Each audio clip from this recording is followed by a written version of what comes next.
이제 좀 인력 얘기를 사람 얘기를 좀 엔지니어들 얘기를 한번 해봅시다. 그러니까 결국 그렇다면은 그러니까 이제 최근 들어서 이제 많은 젊은이들이나 특히 이제 대학생들이 앞으로 인공지능이 굉장히 이제 유망한 분야라고 생각을 하고 그걸 공부하거나 또는 뭐 전공으로 이제 하고 싶어 할 텐데 그 제가 이거 완전히 개인적인 질문인데 제 딸이 지금 K모 대학에서 사실은 전산학과에서 인공지능으로 지금 전공을 해요. 그래서 지금 이제 4학년 졸업반이고 내년에 이제 대학원을 가는데 어제 저녁에 와가지고 저한테 이제 물어보더라고요. 아빠 석사과정 가는데 어느 연구실에 가서 공부를 해야 돼요? 그러면서 이제 고민을 얘기를 해요. 근데 어느 쪽이 더 해야 되는 분야 내지는 자 이렇게 한번 보시죠. 아까 이제 말씀하신 중에 그 여러 그 역할자들이 있을 거라고 하셨는데 그러면 한국에 있는 역할자와 없는 역할자를 한번 생각을 해볼게요. 일단 한국에 없는 역할자부터 해보죠. 부족한 역할자라고 하시죠. 알고리즘 자체를 개발하는 역할자 많이 부족하죠. 이게 이제 초고급 인력이죠. 이건 부족합니다. 이 인력들은. 또 하나는 그 알고리즘들이 돌아가고 하는 소위 말하는 플랫폼 이전의 프레임워크들, 우리 텐서플로우나 파이토치나 이런 것들을 개발하는 인력들 많이 부족하죠. 이런 거는 누가 선점하고 있겠어요? 역시 미국이 선점하고 있죠. 자, 그런데 그럼 그 부분들은 부족하면 그 부분의 인력들은 소위 말해서 어떨까요? 우리 월급으로 치면 우리가 일반인이 받는 3, 4배는 받겠죠. 충분히 그게 맞아요. 합리적입니다. 그런데 그 다음에 인력들은 뭐 어떤 인력들이 있냐면 그냥 내가 어떤 알고리즘을 가져다가 그냥 내가 인공지능을 개발하는 이런 인력들. 지금은 그 인력들이 부족하다고 아우성이에요. 절대 그렇지 않습니다.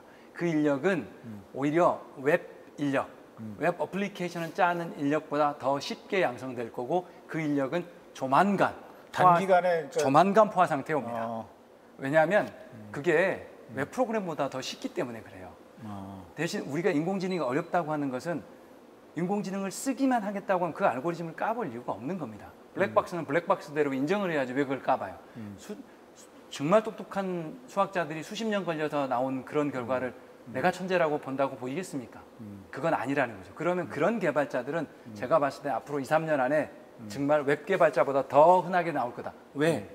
그거 해야 먹고 사는 것처럼 지금 분위기가 가고 있기 때문에 그걸 하면 안 된다는 말이에요. 그거는 누가 대체하느냐? TSQ.AI 같은 툴이 아니더라도 나올 수 있는 툴들은 많다. 그런 인력은 제가 봤을 때 큰 의미가 없다.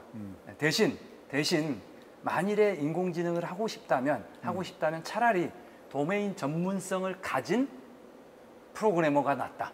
왜냐하면 그러니까 예를 들어서 내가 금융에 대해서 잘 알고 그러니까 금융 전문가이면서 인공지능을 활용할 수 있어. 그거는 의미가 있다는 거죠. 또 내가 공장 생산 관리라든지 품질 관리 쪽에 전문 지식을 가지고 있어요.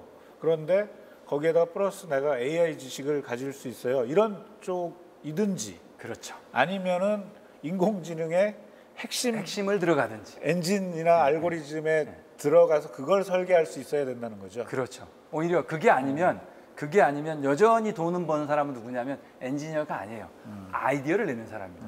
플랫폼은 굉장히 쉬운 기술일 수 있어요. 심플히 말하면 이거잖아요. 사용자 있어, 공급자 있어.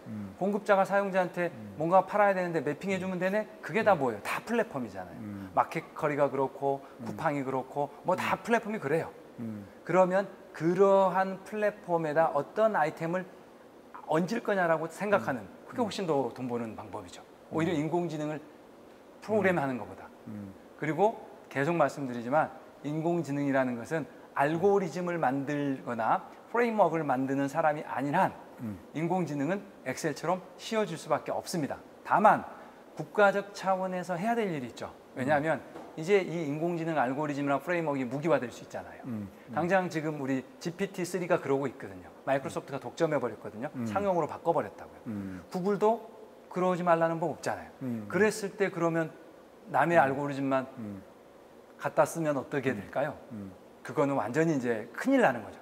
그래서 저는 국내 큰 연구소들이 다른 업체들이 할 수 있는 응용해서 사업에서 돈 벌려 하지 말고 바로 그런 일, 알고리즘 개발하고 카이스트가 그런 일 해야겠죠. 배터리가 그런 일 해야겠죠.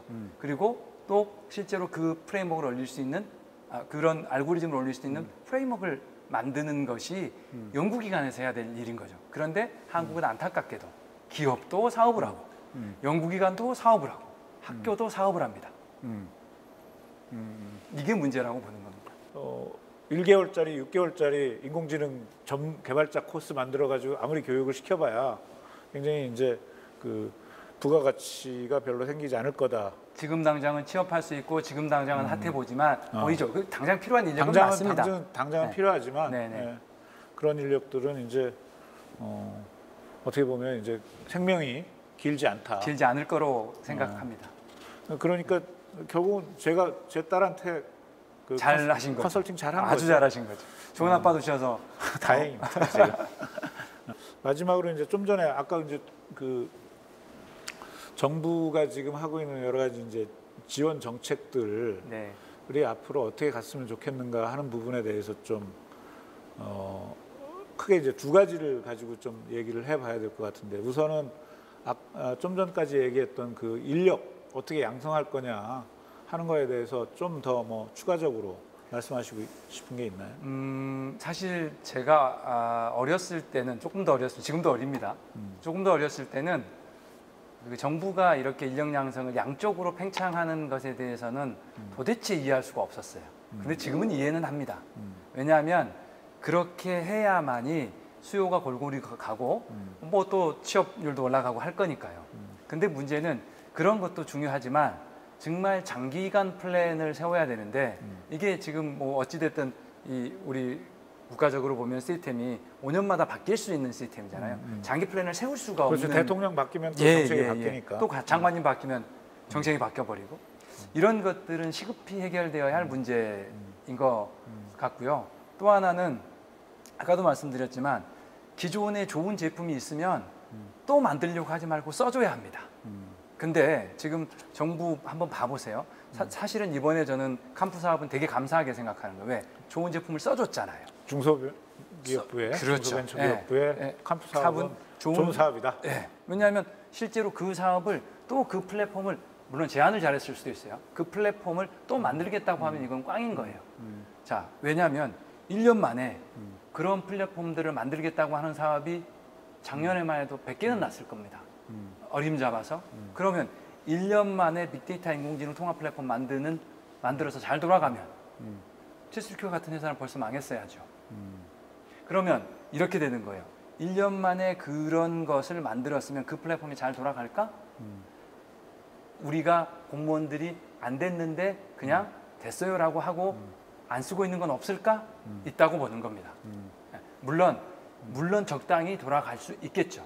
그런데 그게 정확하게 뭐만 지나면 2, 3년만 지나면 못 쓰게 될 수도 있다라는 거거든요. 왜? 유지 보수는 언제 주로 할 겁니까?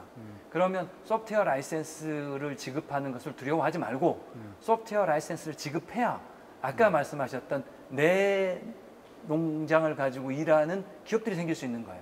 소프트웨어 라이센스를 안 하고 정부가 늘 뭐만 시키는데 늘 몸 팔아서 하라고 하는 소장 내지는 머슴살이만 시키는데 어떻게 자기 농사를 짓는 게 생길 수 있겠어요? 이건 굉장히 잘못된 것이라 빨리 고쳐져야 되는 것 같고요. 그 자연스럽게 우리 네네. 박 대표님이 그러니까 지금 중소벤처기업부가 하는 그 스마트 팩토리 보급 사업이라든지 네네. 또는 이제 소상공인의 어떤 디지털 전환과 관련해서 뭐 스마트 스토어라든지 이제 지금 여러 가지 정책들을 하고 있는데 그런 정책이 앞으로 이제 어떻게 발전을 해야 되느냐에 대해서 좀 굉장히 중요한 단초를 주신 것 같아요. 그러니까 저는 이제 항상 예를 들어서 소프트뱅크의 그 손정희 회장 같은 경우에 대규모 펀드를 만들어서 그걸 가지고 자기가 만들려고 하는 생태계에 필요한 기업들을 찾아서 막 투자를 하잖아요.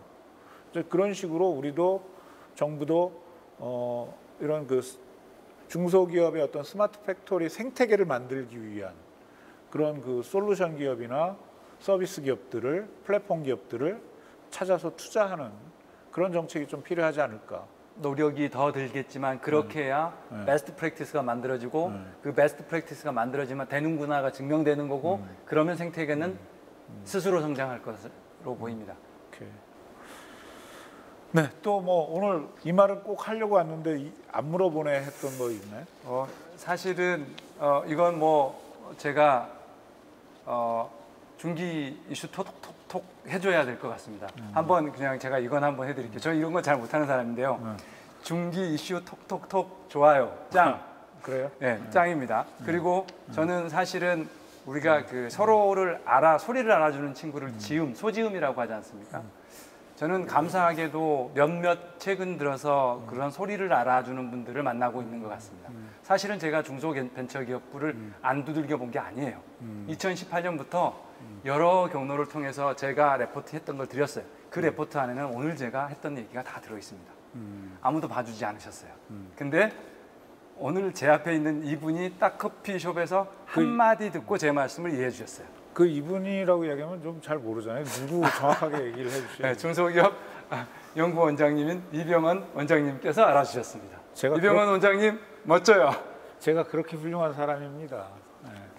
오늘 박 대표님 말씀에 우리가 좀 더 이 AI가 뭐고 그다음에 AI를 활용하는 여러 가지 비즈니스 그리고 또 그런 그 AI를 개발하고 서비스하겠다고 하는 그런 벤처기업들이 갖고 있는 여러 가지 문제나 애로 그다음에 앞으로 가야 될 방향 다양한 이슈들을 가지고 오늘 재밌게 저만 재밌었던 것 같은데 아무튼 네, 유익한 얘기 듣게 돼서 즐거웠습니다. 감사드립니다. 네, 감사합니다. 네. 자, 이상으로 오늘 T3Q의 박병훈 대표님하고 나누었던 얘기 여기서 마치겠습니다. 감사합니다. 고맙습니다.